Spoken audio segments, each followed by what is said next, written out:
ஒரு நாள் அடர்ந்த காட்டுப்பகுதிக்கு அரசர் வேட்டையாட கிளம்புறாரு.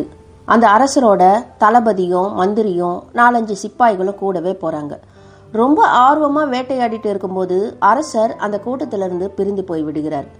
நீண்ட தூரம் போனதால தன்னோடு வந்தவர்களை காணாமல் தவிக்கிறார் அரசர்.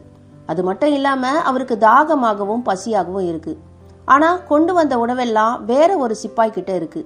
இதனால அரசருக்கு கோபம் வருது. ஆனாலும் அவரால் என்ன செய்ய முடியும்? பசியோடையும் தாகத்தோடையும் திரும்பி கொண்டிருந்த அந்த அரசர் ஒரு மரம் வெட்டுகிற ஏழைய பாக்குறாரு. எனக்கு ரொம்ப தாகமா இருக்கு, கொஞ்சம் தண்ணி கிடைக்குமா அப்படின்னு அந்த ஏழை கிட்ட கேக்குறாரு. அதுக்கு மரம் வெட்டுகிற ஏழை தான் கொண்டு வந்த குடுவையில் இருந்த தண்ணீரை கொடுத்தது மட்டுமில்லாம அவன் பசியார எடுத்து வந்த கம்பங்குழையும் அவருக்கு கொடுக்கறான். பசியாகவும் தாகமாகவும் இருந்த அரசருக்கு அது அமிர்தமா எண்ணிக்குது. அரசருடைய கோபம் இப்ப காணாம போயிடுச்சு. வறுமையில் இறக்க குடத்தோடு இருக்கும் அந்த ஏழைக்கு அரசன் ஏதாவது செய்யணும்னு நினைக்கிறாரு. அவர் தான் பெரிய அரசராயிற்று.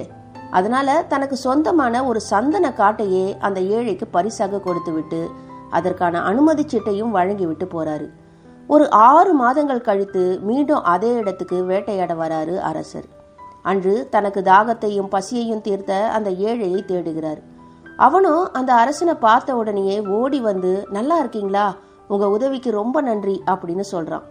அவன் இன்னும் அந்த காட்டிலேயே மரத்தை வெட்டி கொண்டிருப்பதை பார்த்த அரசர், இப்போ வசதியா இருக்கியா அப்படின்னு விசாரிக்கிறாரு.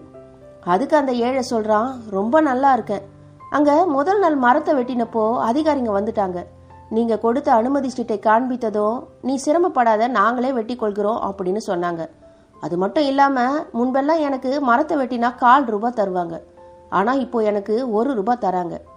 என்ன அதிகமா மரத்தை வெட்ட சொல்லாம ஏதோ கூடுமாட வேலை செய்ய வச்சிருக்காங்க. அது போதாதுங்களா? உங்க புண்ணியத்துல நான் ரொம்ப வசதியா இருக்கேன் அப்படின்னு சொல்றான் அந்த ஏழை.